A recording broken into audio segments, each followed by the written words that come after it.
बिस्मिल्लाहिर्रहमानिर्रहीम अस्सलामु अलैकुम वरहमतुल्लाहि वबरकातुहू। मेरे पाकिस्तानियों, आज मैं आपको एक प्रैक्टिकल करके दिखाऊंगा कि डॉट कनेक्टिंग कैसे होती है। एक प्रैक्टिकल करूंगा आपके सामने। वो मुझे एक फ़िल्म का सीन याद आ रहा था जिसमें वो कहती है कि आप डेमो बहुत अच्छा देते हैं।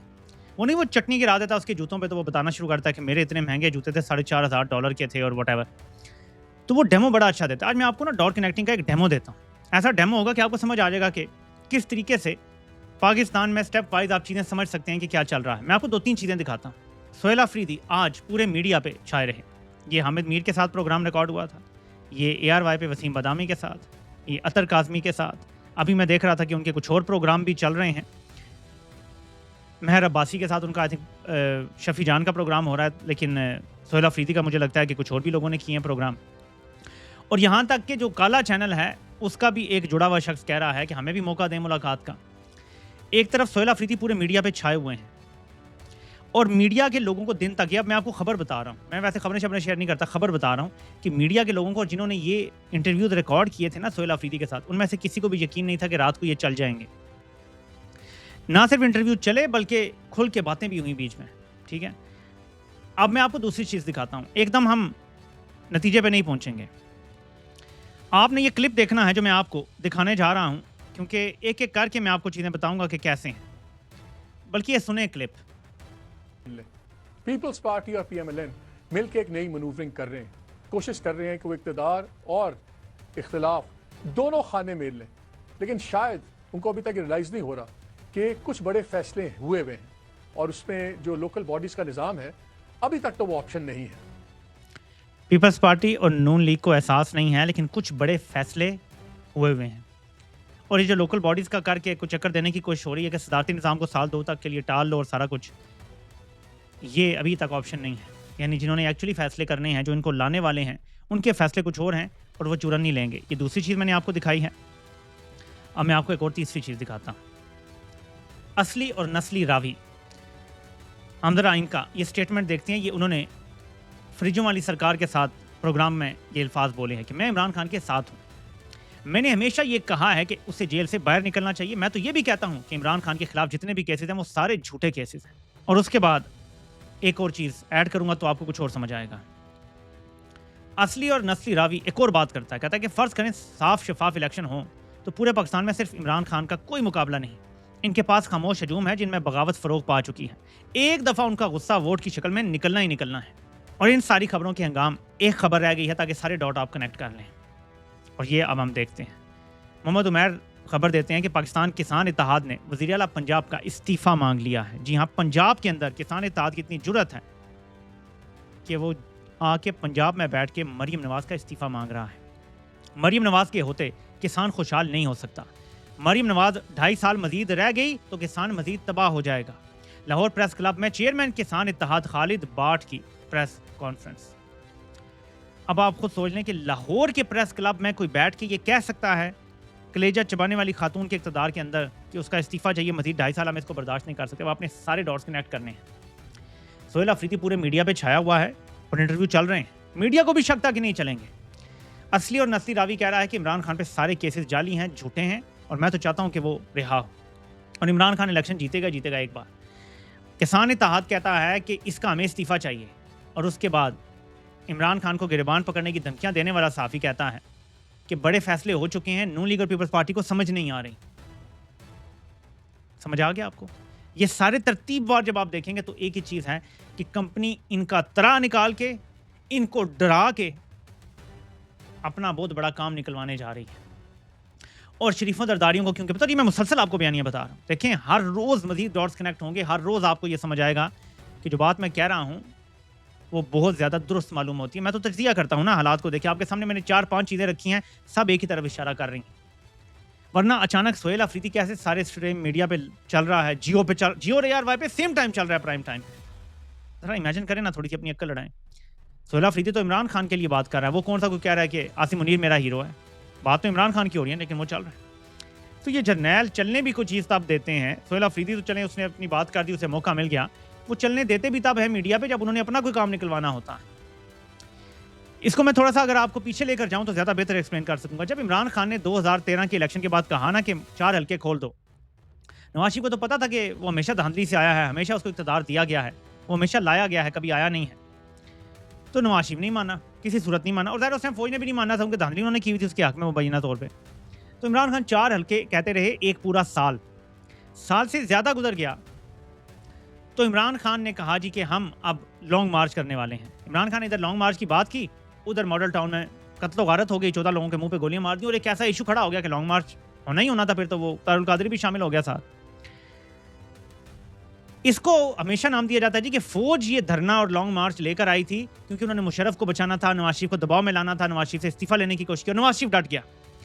ये बात नहीं है। फौज ने इमरान खान का लॉन्ग मार्च हाईजैक करने की कोशिश की इन अ वे कि उधर प्रेशर बिल्ड हो रहा है तो हम बहाना बना के नवाज शरीफ से अपनी बातें मनवा लें। उन्होंने मनवा ली होंगी बहुत सारी, जिसमें मुशर्रफ को बाहर निकालना भी होगा। कहने का मतलब ये है कि जब सोहेल अफरीदी मीडिया पे आया, ये सारा माहौल बना, इमरान खान की सेहत का प्रेशर सोशल मीडिया पे बिल्ड हुआ, तो जर्नैलों ने इसको अपने मफाद के लिए इस्तेमाल करने का फैसला किया, शरीफों को डराने के लिए। लेकिन एक चीज़ रह गई है जो मैंने आपको बताई नहीं, जहां डॉट कनेक्टिंग मुकम्मल होगी। एक रिपोर्टर है जिसके बारे में मुझे ये था कि ये लोग पाकिस्तान का मुस्तकबिल हैं, लेकिन उसने मुझे शदीद मायूस किया है, बहुत ज़्यादा मायूस किया है। मुझे लगता था कि ये लोग जो नए साफ़ी आए हैं, ये ग्रास रूट से आए हैं, ये मेहनती हैं और ये बड़ा ऊपर जाएंगे और पाकिस्तान की साफत बड़ी महफूज हो गई है। उसे रिपोर्टर या साफ़ी जो भी कहूँ, उसने आज दावा किया है कि इमरान खान से किसी अहम शख्सियत की 5 अगस्त को मुलाकात हुई है सुबह के टाइम, और ये अहम शख्सियत की इमरान खान से चौथी मुलाकात है अडयाला के अंदर। ये इसी सिलसिले की कड़ियाँ हैं। पाकिस्तान में आपके ज़राए तो फिर भी हो सकते हैं, लेकिन आप ऐसी खबर चला के बच सकते हैं अगर जर्नैल ये मुलाकात खुफिया रखना चाहिए और अगर कोई मुलाकात हुई हो। यानी कि एक साथ ये सारी खबरें चलवा दी हैं। सोहेल अफरीदी मीडिया पे, शरीफ और जरदारी जानते हैं कि जब फौज किसी को अलाउ कर देती है, आज़ादी दे देती है, तो इसका मतलब है उधर डील हो रही है। फौज ये तासुर देना चाह रही है कि कोई डील हो रही है। समझ रहे हैं मेरी बात आप? सोहेल अफरीदी को खुली छूट, जाओ मीडिया पे। फौज ये तासुर देना चाहती है कि डील हो रही है इमरान खान से मामला। फिर खबर एक आती है कि इमरान खान से अडयाला में चौथी मुलाकात हुई है, यानी फौज फिर तासुर देना चाहती है कि कोई डील की कोशिशें हो रही हैं। उसके बाद सोहेल वड़ाइच कहता है कि मैं तो चाहता हूँ इमरान खान बाहर आ जाए, वो तो बेगुनाह है, उसके तो सारे केसेस जाली हैं। और शरीफों को डर लग रहा है कि ये तो सबसे बाखबर रावी है, इसको तो सब पता है, और अगर ये कह रहा है कि मैं चाहता हूँ इमरान खान बाहर आए और इमरान खान के केस जाली हैं तो खतरा है।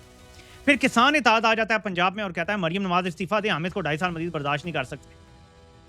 आपके सामने एक और चीज़ कनेक्ट हो जाती है। तो मेरे पाकिस्तानियों, ये सारी चीज़ें कनेक्ट होने के बाद मैं अब आपको एक और डॉट कनेक्ट करके देता हूँ। तो मैंने आप कतर में आज आपको डेमो दूंगा डॉट कनेक्टिंग कैसे होती है। मैं ये बात 100% यकीन से कहता हूँ, कम अज़ कम मेरी राय ये है कि फजलुर रहमान ने कभी गीली ज़मीन पे पाँव नहीं रखा ज़िंदगी में, और वो उसी तरह इशारों पे चलता है जैसे चलने का हक होता है इशारों पे चलने का, ठीक है। अब सेनेटर कमरान मुर्तज़ा, पता नहीं अब ये साबिक सेनेटर हैं, मौजूदा है, मुझे तो इनका दूध अरबा भी नहीं पता, बहरहाल ज़ाहिर है कि कमरान मुर्तज़ा JUI के जो हैं। मैं चाहता हूँ कि आप ये छोटा सा क्लिप सुने। तो ये तहरीर की बात मैंने की थी असद कैसर साहब से। मेरा कल परसों भी जो है ना टेलीफोनिक रब्ता हुआ है, वो मौलाना साहब से बात करना भी चाह रहे थे, कुछ संजीदा मामला भी थे, मगर स्टिल जो है ना बात तहरीर की आएगी। और 2-3 बातें जो यकीनन JUI चाहेगी, वो इसराइल के हवाले से कुछ कमिटमेंट चाहेगी, अहमदियों के बारे में यानी मर्जियों के हवाले से कोई कमिटमेंट चाहेगी, इस्लामिक प्रोविजंस के हवाले से उसमें कोई मजीद प्रोसीड करना, किस तरह से दस्तूर में मजीद चीज़ें जो है ना वो उसको बेहतर बनाया जा सकता है, इस हवाले से कोई कमिटमेंट चाहेगी। और बातें भी होंगी आइंदा निज़ाम के हवाले से, मगर जो कुछ भी हो वो तहरीरी हो ताकि लोगों को पता हो। लंबी क्लिप है, मैं सुन चुका हूं, तो मैं आपको बाकी बात भी बता देता हूं। वो कहते हैं कि तहरीक इंसाफ से हम तहरीरी तौर पे सारे हक करेंगे। यानी क्या फजलुर रहमान जर्नैलों के खिलाफ कभी जा सकता है? क्या फजलुर रहमान तहरीरी मुआहदा उस PTI से करेगा जो जर्नैलों के ज़ेर अताब हो कि अगले निज़ाम में हमने कैसे करना है? ये सुन के तो नून लीग की टांगे कांप जाएंगी, क्योंकि PDM जब बनी थी तो सरबराह किसको बनाया गया था जर्नैलों की तरफ से? किसको बनाया गया था PDM का सरबराह? थोड़ा सा गौर करें कि इस टाइम सारा आपको एक ही साइड पे जाता हुआ नजर आएगा, और शरीफैन तो परेशान हुए खड़े होंगे। और जैसे ही फिर उनके सामने डिमांड्स रखी हुई हैं, वो एक डिमांड्स भी वो ज़रा पूरी करेंगे, दूसरी भी करेंगे, तीसरी भी करेंगे, चौथी भी करेंगे, वो इनकार तो नहीं कर सकते ना। लेकिन शरीफैन और जरदारी को ये चीज़ पता है कि ये 2-3 डिमांड्स जो सामने रख दी गई हैं, इसके बाद तो हमारी चितर परेड होनी है। वो डरे हुए हैं असल में, वरना वो इनकार की जरूरत नहीं कर सकते। मैं ये नहीं कह रहा कि ये कोई बड़े इनकलाबी है, इनकार नहीं कर सकते जर्नैलों को। लेकिन अगर कोई आपसे कहे कि वो सामने पहाड़ है, उस पर चढ़ जाओ और पहाड़ से छलांग मार दो, आप थोड़ी देर के लिए सोच विचार तो करेंगे ना। बेशक वो जितना मर्जी खौफनाक बंदा और आप कितना डरते हैं उससे, आप एक बार कहेंगे यार एक मिनट मुझे सोचने तो दो, तुम मुझे कह रहे हो कि उस पहाड़ के ऊपर पहले मैं चढ़ूं और फिर मैं वहां से छलांग मार दूं, मतलब कुछ थोड़ा मुझे तो अभी वो ये हाल हुआ है। कंपनी वाले कह रहे हैं जर्नैल के वो पहाड़ पे चढ़ो और वहां से छलांग मार दो। तो वो सोच विचार में पड़ते, उनको और डराया जा रहा है और प्रेशर में लाया जा रहा है कि जी फजलुर रहमान के तहरीरी मुआहदा होने लगा है पीटीआई से। सेनेटर कमरान कहते हैं जी मैंने मशवरा दिया असद कैसर से, मैंने रब्ता भी किया कि तहरीरी बातें होंगी। बातें क्या हैं? इसराइल के मामले में हमारे तहफ़्फ़ुज़ात हैं। मैं इस पर भी बात करता हूँ थोड़ी सी। दीनी जो शिक्के हैं उनके हवाले से तहफ़्फ़ुज़ात हैं और अहमदियों के हवाले से तहफ़्फ़ुज़ात हैं। मेरा एक सवाल है सिर्फ, क्या ये सारी चीज़ें जब पीडीएम का सरबराह बना था ये दीन फरोश मुल्ला, तो ये शरीफों और जरदारियों से भी लिखवाई थी? इस सवाल का जब आपको जवाब मिल जाएगा तो आपको बाकी सारी बातें समझ आ जाएंगी। देखें, पाकिस्तान में जर्नैल ना लोगों को ऐसे नचाते हैं कठपुतलियों की तरह, और मीडिया सबसे बड़ी कठपुतली है। द फैक्ट कि वो सोहेल अफरीदी के प्रोग्राम चल गए हैं मीडिया पे और सोहेल अफरीदी उसमें बोल रहे हैं कि हाँ मैंने ये कहा था, हाँ यूँ बात हुई थी, इमरान खान का हम ऐसे करेंगे, वो मुझे नायल कर सकते हैं, करते हैं तो कर दें, मैंने वीडियो रिकॉर्ड कर दी हैं, मेरे बाद कोई और आ जाएगा, नहीं तो कोई और आ जाएगा, पूरी तशरीह मिल रही है भाई। तो जर्नैल ये शरीफों का कचूमर बना रहे हैं, जरदारी का कचूमर बना रहे हैं, इनमें से किसी एक का कर रहे हैं या दोनों का कर रही हैं तो आने वाला वक्त बताएगा, लेकिन गेम यही चल रही है। सबसे ज़्यादा हंसी मुझे तब आई कि जब वो बैठा हुआ रिपोर्टर, जिस पे मुझे बड़ी उम्मीद थी माजी में कि वो पाकिस्तान की सहाफ़त के मुस्तकबिल में एक अच्छा रिपोर्टर होगा, कि जी इमरान खान की जो है ना चौथी मुलाकात हुई है अहम शख्सियत। मैंने कहा भाई ये पूरा स्क्रिप्ट चल रहा है, पूरे का पूरा स्क्रिप्ट लॉन्च हुआ है। थोड़ी देर बाद पता चलेगा ठंडी हवाएं आना शुरू, अच्छे वाले जर्नैलों ने बुरे वाले जर्नैलों को ठिकाने लगाने का फैसला कर लिया। अच्छा, यहाँ मैं एक बात करना चाहूँगा कि डॉक्टर शहबाज गिल और मुज़म्मिल असलम साहब की और कुछ शफी जान की कुछ लड़ाई चल रही है, मैं शॉर्ट्स उस पर भी कमेंट करूँगा, लेकिन मैं संजीदा बात पहले कर लूँ। डॉक्टर शहबाज गिल ने एक बड़ा अच्छा मशवरा दिया है, ये हैदर मेहदी साहब भी by the way I think पहले इस तरह की सिमिलर बात करते थे कि आर्मी चीफ की ताकत जब तक ख़त्म नहीं होगी पाकिस्तान ठीक नहीं हो सकता। डॉक्टर शहबाज गिल आगे ऐड करते हैं कि आर्मी चीफ का ओहदा ख़त्म करके और ये जो कोर कमांडर्स हैं अपनी अपनी कोर की कमान करें, और अमरीकी तर्ज का हर एक पर्टिकुलर हिस्से का एक अलग कमांडर होगा फौज का, जैसे अमेरिका में है, ठीक है। वो कहते हैं कि इसी तर्ज पे पाकिस्तान में जब हम करेंगे, एक सेंट्रल फिगर नहीं रहेगा, आर्मी चीफ नहीं होगा, उसके बाद इतनी ताकत नहीं होगी, तो फिर मार्शल लॉ नहीं लग सकेगा, फिर इस तरह की इंटरफेरेंस नहीं हो सकेगी, कोर कमांडर्स को वज़ीर आज़म लगाएगा तो मसाइल ख़त्म हो जाएंगे। बसद एहतराम, मैं शहबाज गिल साहब आपका मशवरा बड़ा अच्छा है, बाकी हर मुल्क के लिए शायद चल जाए, पाकिस्तान के लिए ये नहीं चलेगा कि जी हर कोर कमांडर जो है वो इक्वल हो, सारे कोर कमांडर इक्वल होंगे, कोई आर्मी चीफ नहीं होगा। ये थ्योरी में बहुत अच्छी बात है, प्रैक्टिकल पता है क्या होगा, मैं आपको भी बता देता हूँ। एक मशरकी पाकिस्तान बना था ना, इधर अगर 10 कोर कमांडर हुए ना, 10 मशरकी पाकिस्तान बनेंगे। हर कोर कमांडर अपनी फौज को, अपनी ट्रूप्स को लेके कहेगा ये वाला हिस्सा मेरा है, ये रकबा मेरा है, और एक दूसरे पे चढ़ दौड़ेंगे कि मैं तेरे रकबे पर भी कब्जा करूंगा, वो कहेगा नहीं मैं तेरे रकबे पर कब्जा करूंगा। यहाँ खाना जंगी शुरू हो जाएगी। क्यों? जिस इदारे में इनकी ट्रेनिंग होती है वहां पे इनका डीएनए खराब कर दिया जाता है, वहां पे फिर सिर्फ इक़्तिदार रह जाता है, भूख रह जाती है, कब्जा रह जाता है, इखलाकियात मार दी जाती हैं। तो अगर अभी एक हमसे नहीं संभाला जा रहा चीफ, तो हमसे 10-15 चीफ संभाले जाएंगे। हर कोई अपने इलाके का चीफ होगा, हर कोई अपने इलाके का फन्ने खान होगा, हर कोई अपनी फोर्स का जो है वो स्याह सफेद का मालिक होगा। तो उसने तो उन्हें कहना चढ़ दौड़ो भाई। कोर कमांडर मंगला जो है वो कोर कमांडर पिंडी के ऊपर चढ़ दौड़ेगा अपनी फौजें लेकर, क्या होगा भाई? मैं मिसाल दे रहा हूँ कि हमें बैठ के इस पर सोच विचार करनी पड़ेगी। ये जो बैठ के थियोरेटिकल हम सोल्यूशन बताते हैं, ये मेरे ख्याल में पाकिस्तान के ऊपर सूट नहीं करेंगे। ये शायद बांग्लादेश के लिए अच्छे हों, ये इंडिया के लिए अच्छे हों, ये अमेरिका के लिए तो अच्छे हमें नज़र आ रहे हैं, 1000 मुल्कों के लिए अच्छे हो सकते हैं, जितने भी 196 या 200 मुल्क हैं। पाकिस्तान की रियलिटीज़ कुछ और हैं। यहाँ पे पहले जैसे भी कोई इनकलाब आता है, कोई शऊरी इनकलाब आता है, अवामी इनकलाब आता है, जब तक फौज को एज एन इंस्टीट्यूशन सियासत में शिकस्त नहीं दी जाएगी ना, ये नेक्स्ट स्टेप नहीं हो सकेंगे। ये वो अपनी रजामंदी से मानेंगे भी नहीं। फर्स्ट फेज हमें उसकी बात करनी चाहिए कि फौज को पहले हमने पॉलिटिकल डिफीट देनी है, मुकम्मल फौज से सियासी सरेंडर करवाना है, उसके बाद फिर बाकी चीज़ें हों। तो ये आइडिया अच्छा है। वैसे अब आते हैं इस लड़ाई पर जो चल रही है। देखिए, इमरान खान की सेहत का इतना बड़ा मसला बना हुआ है, और पीटीआई के शहबाज गिल बड़े मेन लीडर रह चुके हैं। मुज़म्मिल असलम साहब जो हैं वो वज़ीर ख़जाना है या मुशीर ख़जाना है खैबर पख्तूनख्वा के, और उन दोनों की एक्स पे लड़ाई हो रही है। उससे पहले शफी जान और शहबाज गिल की हो रही थी। बड़ी नाजेबा ज़ुबान इस्तेमाल की जा रही है मुज़म्मिल असलम साहब की तरफ से। शहबाज गिल ने सारा के कुछ बातें की जो उन्हें लगता है उनकी इंटेग्रिटी पे हमला है, वो आगे से बदजुबानी पे उतर आए हैं, और ये फोर्थ एंड बैकवर्ड हो रहा है। शहबाज गिल साहब ने जो एक बात की वो मैं आपको पढ़ के बता देता हूँ कि मुज़म्मिल असलम साहब कहते हैं कि आपने जो मुझ पर इल्ज़ाम लगाए हैं उसके सबूत दें, कि मतलब वो जो सरप्लस बजट की बात हो रही है, मिलिट्री ऑपरेशन के लिए शहबाज गिल ने दावा किया कि केपी हुकूमत पैसे दे रही है फौज को, तो वो आगे से इसके हवाले से कहते हैं कि आप सबूत दें। तो शहबाज गिल ऊपर समद याकूब साहब के बीच में कूद पड़े, तो उसकी बात करने के बाद कहते हैं कि ओवर कॉन्फिडेंस की भी कोई हद होती है। हवालदार के बॉस ने कल पैगाम भेजा कि गुल भाई हाथ हल्का रखें, इसलिए खामोश हूँ। हवालदार का बजट बारे शौक भी पूरी तरह से पूरा किया जाएगा। हवालदार को लगता है कि इस 2 नंबरी का उसने कोई सबूत नहीं छोड़ा, इसलिए बार-बार हवालदार कहता है कि कागजात दिखाएं। हवालदार को ये नहीं पता कि हमें हवालदार की 2 नंबरी का पता था, इसलिए पक्का इंतजाम किया। इसके ऊपर फिर उन्होंने ये कहा कि बातें ना बनाओ, कागजात दो। ज़ाहिर है कि शहबाज गिल के हवाले से बहुत ज़्यादा ये बातें हो रही हैं, बल्कि सोहेल अफरीदी ने भी एक इंटरव्यू में कहा कि उन्होंने जो बातें की हैं वो ठीक नहीं है, वो हमसे रब्ता करके बात कर लेते, इससे इंतशार फैलता है। और ये वो उन्होंने भी बात की, शफी जान ने इससे पहले बड़ी सख्त बातें की, मुज़म्मिल असलम भी लगे हुए। सो ओवरऑल खैबर पख्तूनख्वा हुकूमत आप ओवरऑल कह सकते हैं कि शहबाज गिल पे चढ़ दौड़ी है। शहबाज गिल ज़ाहिर है कि जो बात कर रहे हैं वो मेरिट पे आम आवाम देख सकती है, वो फैसला करेंगे।